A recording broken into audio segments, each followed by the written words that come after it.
کہ جب فرعون نے کہا الم نربک فینا ولیدا، اے موسیٰ تم وہی نہیں ہو جسے ہم نے اپنے محل میں پالا تھا، ہمارے ٹکڑوں پر پل کر ہماری بلی ہمیں کو میاؤں؟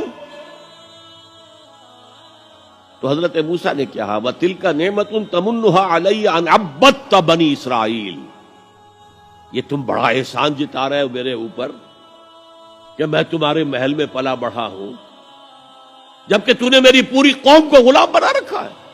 عبدتا تو عبادت کا اطلاق محض اطاعت پر بھی ہے، چاہے وہ خواہی نہ خواہی ہو، مجبوری سے ہو، کراہت کے ساتھ ہو، لیکن یہ اطلاق اس پر ہوتا ہے۔ یہی وجہ ہے کہ آج کے دور میں جو جدید مفکرین ہیں اسلام کے، انہوں نے اس اطاعت کے پہلو کو اتنا نمایاں کیا ہے، اتنا نمایاں کیا، اس لیے کہ عام لوگوں کے ذہن سے یہ تصور گزر گیا تھا نماز، روزہ، حج، زکوٰۃ عبادات ہو گئی، بس اور کون سی عبادت چاہیے تمہیں؟ تو ان کو بتانے کے لیے نہیں، پوری زندگی میں اللہ کی اطاعت، ہمہ تن، ہمہ وقت، ہمہ جہت، ہمہ پہلو اطاعت۔ تو یہ صحیح بات ہے کہ جو ایمفیسائز کی گئی، اور آج بہت سے لوگوں کے سامنے یہ بات آ چکی ہے، بہت بڑی تعداد میں امت اس حقیقت کو جان چکی ہے کہ اسلام صرف مذہب نہیں، دین ہے، یہ مکمل نظام حیات ہے، یہ مکمل ضابطہ حیات ہے، اور اس سب میں اطاعت مطلق اللہ کی درکار ہے۔ لیکن ایک پہلو ابھی پوری طرح اجاگر نہیں ہوا۔ اللہ کی عبادت میں اگر وہ بالاکراہ ہو رہی ہے، طبیعت کے خلاف ہو رہی ہے، تو وہ منافقانہ اطاعت ہے۔ جیسے کہا گیا یہ منافق نہیں نماز کے لیے کھڑے ہوتے مگر کسل مندی کے ساتھ اور بہت ہی طبیعت پر جبر کر کے۔ کیا کرے، اس معاشرے میں کوئی مسلمان سمجھا ہی نہیں جا سکتا تھا جو نماز نہ پڑھتا تو نماز تو پڑھنی پڑ رہی ہے، وہ منافقت۔ اللہ کی اطاعت کاملہ اس کی محبت شدیدہ کے تحت، اس کے شکر کا جذبہ، اے اللہ تیرے لیے حمد ہے، کل شکر تیرے لیے، کل ثنا تیرے لیے، اس شکر اور محبت کے جذبے سے والذین آمنوا اشد حبا للہ، اہل ایمان تو وہ ہے جو شدید ترین محبت کرتے ہیں اللہ کے ساتھ۔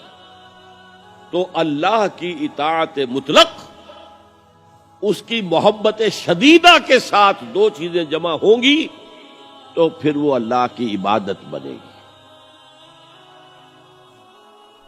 چنانچہ وہ جسد ہے تو یہ روح ہے، یہ جان ہے عبادت کی۔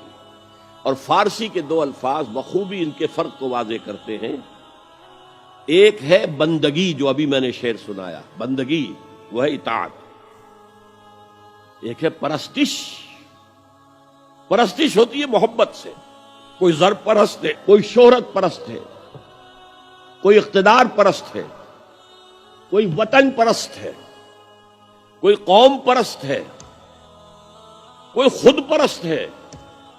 یہ پرستش، پرستار کہہ دیتے ہیں آج کل، جو مختلف ایکٹرز اور ایکٹریسز ہیں ان کے جو پرستار ہیں، پرستار کہلاتے ہیں۔ تو اللہ کی پرستش کے ساتھ اس کی اطاعت مطلقہ جمع ہوں گے تو عبادت بنے گی۔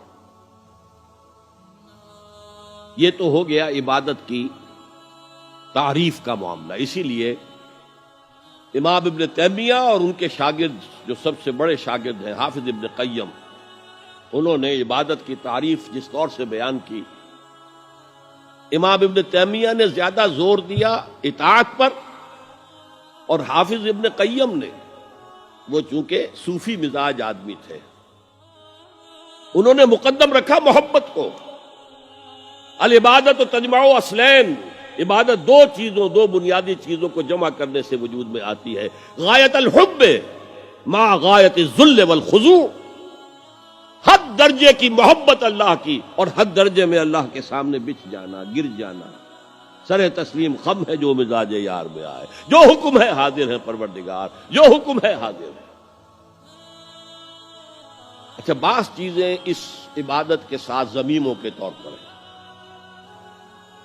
مثلا دعا، الدعاء مخ العبادہ، اور یہ بھی فرمایا الدعاء هو العبادہ۔ دعا جو ہے وہ خليل بالقرآن هو إمامنا على هداية الله آمتنا كلام ربنا هداية